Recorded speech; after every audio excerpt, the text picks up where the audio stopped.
Well, it's not always about the destination, it's about the journey. Yeah, I completely agree. Sometimes the best parts are the unexpected detours. When we first started this, it was just an idea. Yeah. I remember it seemed so far-fetched at the time. I was very young when I had my first daughter. I was just 21, and I was learning on the job. It's interesting because you get very close. What happens when one of Britain's most beloved actors sits down for what should be a simple chat about his new film, only to face a barrage of personal attacks and condescending remarks that cross every line of professional decency? In just 36 seconds of one particular exchange, a daytime television host's arrogance would spark an altercation so uncomfortable, so filled with tension, that it would end with the guest doing something almost never seen on live television, walking off the set entirely. Hugh Grant arrived at the Loose Women's studio that afternoon, expecting a straightforward interview. He had done hundreds of these over the years, talk about the new movie, share a funny anecdote or two, maybe discuss his charity work, and be on his way. Simple, professional, easy. But from the moment he sat down on that famous panel sofa, something felt different. The energy in the room was off. Denise Welch, sitting in the center position as the lead host, had a look on her face that suggested she had an agenda. The other panelists, Nadia Sawalha, Kay Adams, and Jane Moore, were arranged around her, ready to jump in as the conversation unfolded. The interview started innocently enough. Denise began with a question about his latest film, a romantic comedy that had been getting positive reviews. Hugh answered politely, smiling, giving the kind of charming responses he was known for. The audience clapped. Everything seemed normal, but then Denise shifted gears. "So, Hugh," she said, leaning forward with a smirk that didn't quite reach her eyes. "Let's talk about your personal life, shall we? Because I think that's what everyone really wants to know about." Hugh's smile faltered just slightly. "Well, I'm here to talk about the film." "Really," he said, keeping his tone light. "That's what we agreed on." "Oh, come on," Denise said, waving her hand dismissively. "Don't be boring. You're Hugh Grant. Your personal life is practically public property at this point, isn't it?" There was an awkward silence. Nadia shifted uncomfortably in her seat. Kay glanced at Denise with a look that suggested she wasn't sure where this was going. Hugh maintained his composure. "I'd prefer to keep some things private, if that's all right," he said. "The film is really quite good, and I think people would enjoy hearing about it." "Private?" Denise laughed, a sharp sound that cut through the studio. "You're an actor, darling. You gave up private when you became famous. That's the deal, isn't it?" "Actually, no," Hugh said, his voice becoming firmer. "That's not the deal at all. Being an actor means I share my work with people. It doesn't mean every aspect of my life is up for public consumption." Denise rolled her eyes.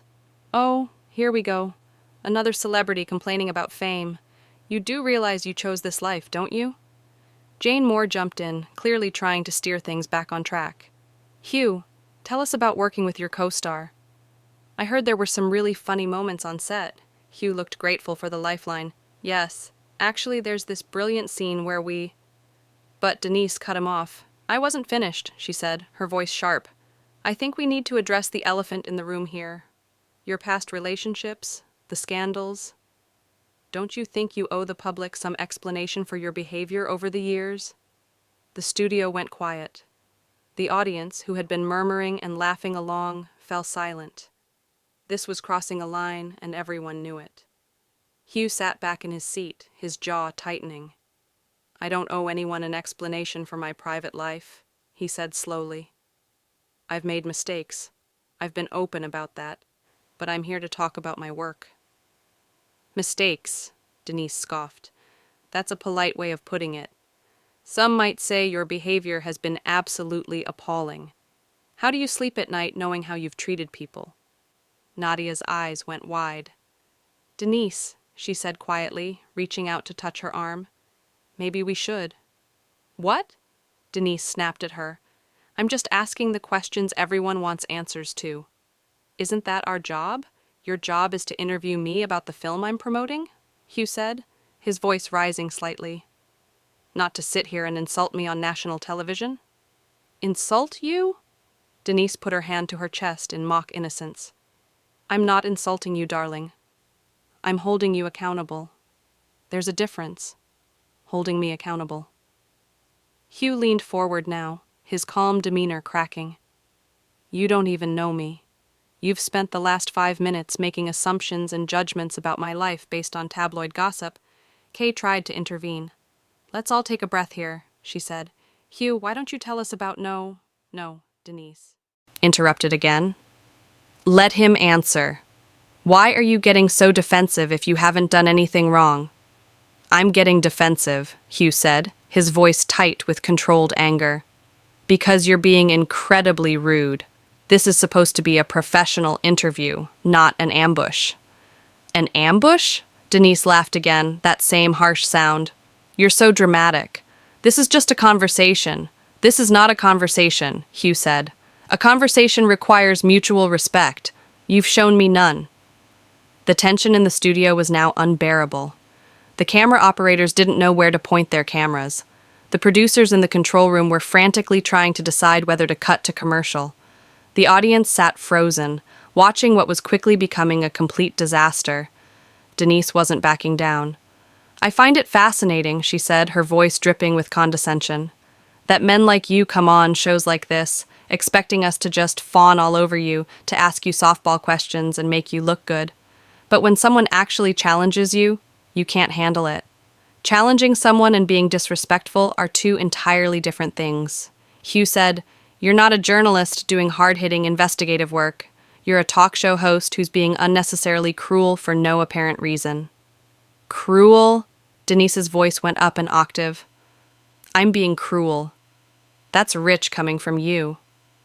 What is that supposed to mean? Hugh asked. You know exactly what it means, Denise said, leaning back in her chair with her arms crossed. You've built your entire career on playing the charming, bumbling, nice guy, but everyone knows that's not who you really are, is it? Hugh stared at her for a long moment. You don't know anything about who I really am, he said quietly. I know enough, Denise shot back. I know that you think you're better than everyone else. I know that you expect special treatment wherever you go. I know that's enough, Hugh said, standing up abruptly. The microphone clipped to his jacket crackled with the sudden movement. I'm not going to sit here and be insulted by someone who clearly has some personal issue with me that I'm not even aware of. Denise looked shocked that he was standing. Sit down, she said. We're in the middle of an interview. No, Hugh said firmly, we're not. This stopped being an interview about 10 minutes ago. This became something else entirely. Nadia stood up too. Hugh, please, she said gently. I'm so sorry about this. Why don't we just... It's not your fault, Hugh said to her, his voice softening. You've been nothing but kind. But I can't stay here and be treated like this. Jane Moore was also standing now. Denise, this has gone too far, she said. You need to apologize. Apologize? Denise remained seated, looking up at Hugh with defiance.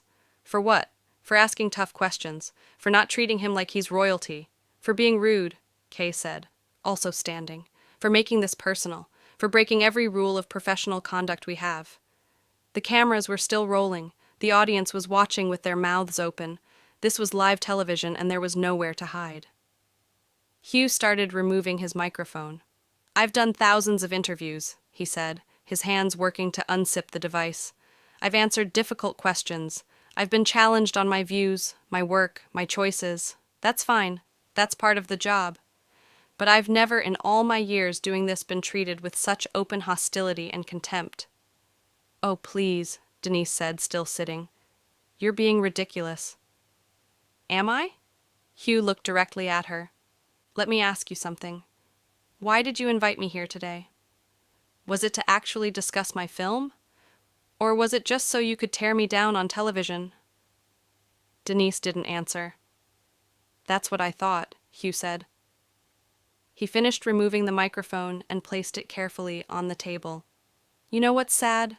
This show is supposed to be about women supporting each other, having honest conversations, creating a space for real dialogue. But what you've done today is use this platform to bully someone and, for what ratings, to make yourself feel important. How dare you, Denise said, finally standing up. I have every right to ask you whatever questions I want. You have the right to ask questions, Hugh agreed, but I have the right not to answer them. And I certainly have the right not to sit here and be disrespected. The other panelists were now trying to physically place themselves between Hugh and Denise. Nadia was saying something about taking a break. Jane was trying to signal to the producers. Kay was attempting to calm everyone down, but Denise wasn't done. If you walk out of here, she said, her voice threatening, everyone will know what kind of person you really are. Hugh paused at the edge of the set. He turned back to look at her. What kind of person am I, Denise? He asked. The kind who can't handle criticism, she said. The kind who throws a tantrum when things don't go his way. Hugh laughed, but there was no humor in it. Is that what you think this is? A tantrum? What else would you call it? Denise challenged. I'd call it self-respect, Hugh said. Something you might want to look into. The gasp from the audience was audible. Denise's face went red. Get out then, she spat. Go on, run away. That's what you do best, isn't it? Hugh shook his head slowly. You know what the saddest part of all this is? He said. I actually used to respect you. I thought you were smart, funny, someone who used your platform for good. But this is just mean-spirited and small. I don't need your respect, Denise said clearly. Hugh replied. Nadia was nearly in tears now. Hugh, I'm so sorry, she said. This isn't what we do here. This isn't who we are. I know, Hugh said kindly, and I appreciate that, but I can't stay. Jane Moore stepped forward. For what it's worth, she said, I think you're handling this with far more grace than most people would. Thank you, Hugh said. Kay Adams nodded in agreement. This should never have happened, she said, glaring at Denise. We're going to have a very serious conversation after this. Denise threw her hands up. Oh, so now you're all turning on me, she said. I'm the bad guy here. Yes, Jane said bluntly, you are. The silence that followed was deafening. Hugh took a deep breath. I genuinely hope, he said, looking at all of them, that when you watch this back, you'll understand why I had to leave. I don't think I'm being unreasonable. I don't think I'm being oversensitive. I think I'm being human. Oh, spare us the speech, Denise muttered, but no one was listening to her anymore. Hugh walked toward the exit at the side of the set. The cameras followed him. The audience didn't know whether to applaud or stay silent. Some started clapping slowly at first, then building. Others sat frozen, still processing what they had just witnessed. As Hugh reached the door, Denise called out one more time. You'll regret this, she said. Hugh stopped. He didn't turn around. No, he said over his shoulder. I really don't think I will. And then he was gone. The studio erupted into chaos. Nadia was visibly upset, wiping her eyes. Jane and Kay were both talking urgently to Denise, who had sat back down and was staring straight ahead with her arms crossed. The producers were shouting through earpieces, trying to figure out what to do next. We need to go to commercial, someone said. We need to apologize, someone else said. We need to figure out what just happened. A third voice added. Kay turned to the camera. We're going to take a quick break, she said, her voice shaky. We'll be right back. But everyone knew they wouldn't be able to just move on from this. Something had broken in that studio. A line had been crossed that couldn't be uncrossed.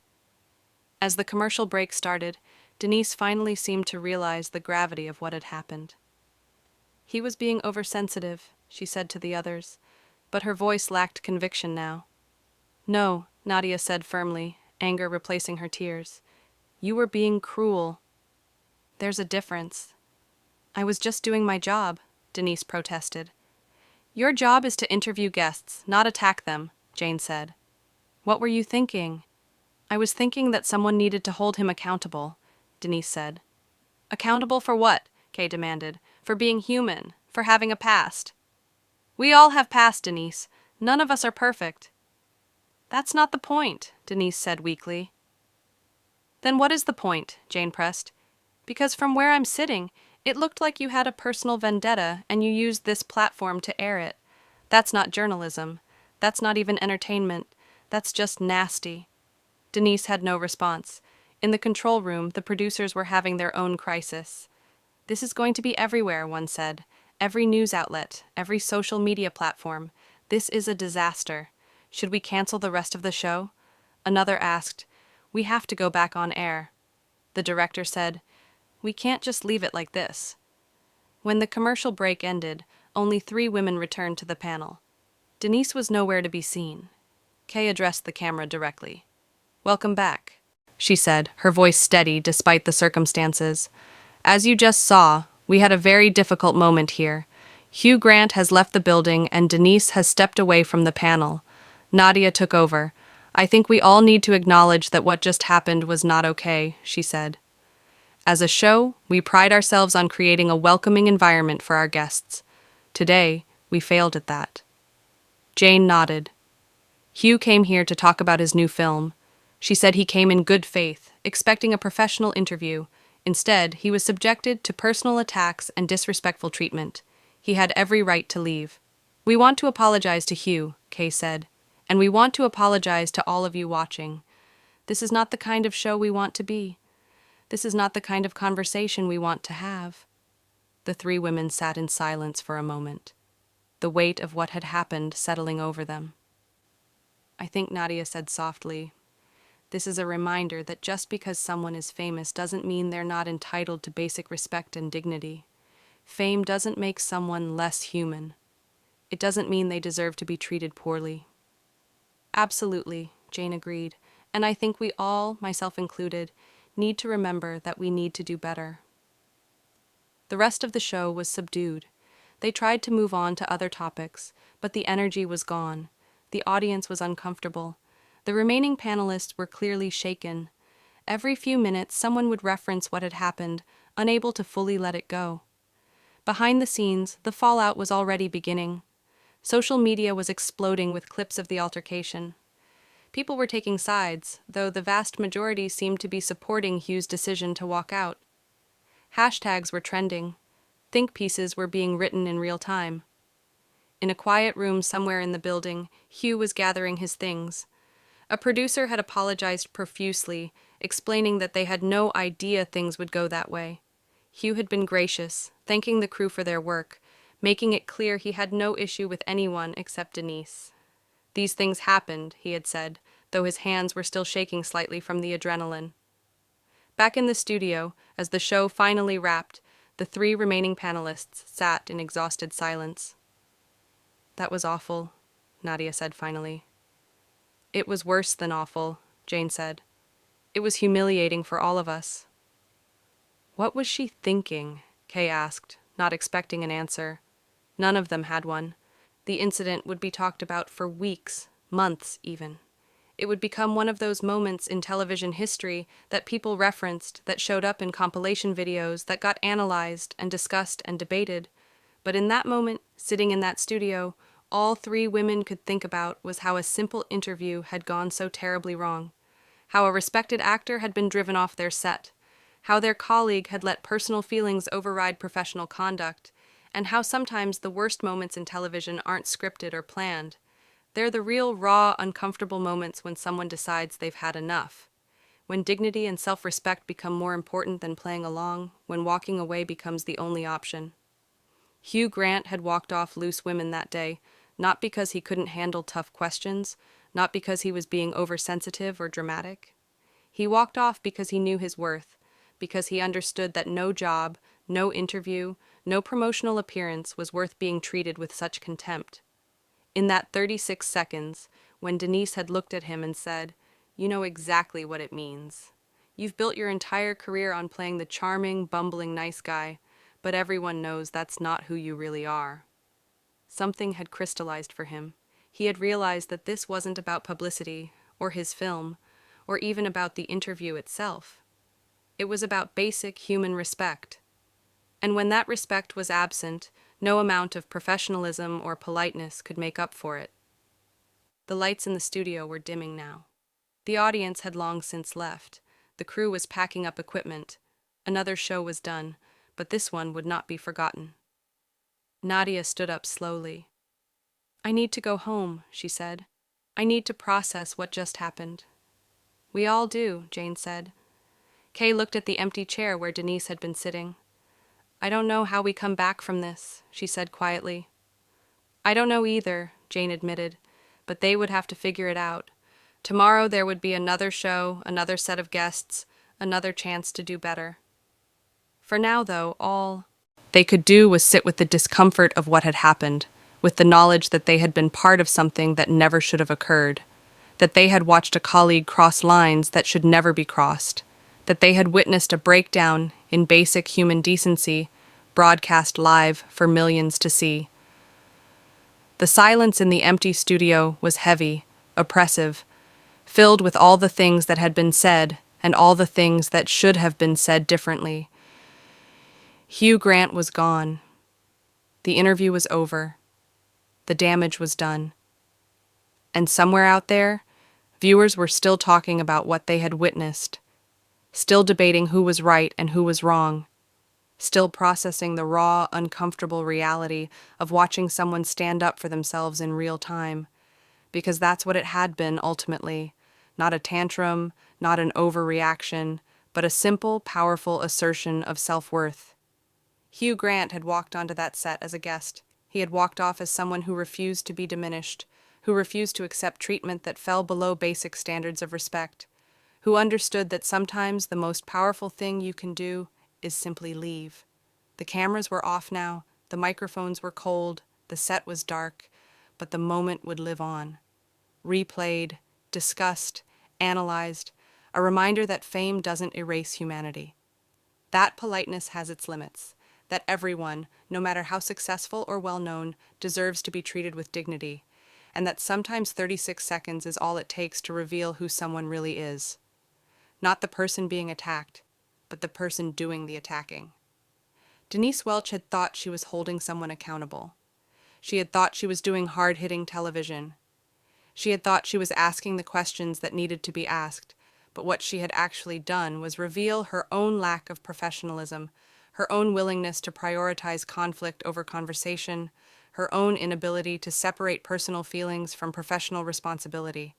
And in doing so, she had given Hugh Grant no choice but to do what he did, to stand up, to speak his truth, to walk away. The studio was empty now. The story was over, but the conversation was just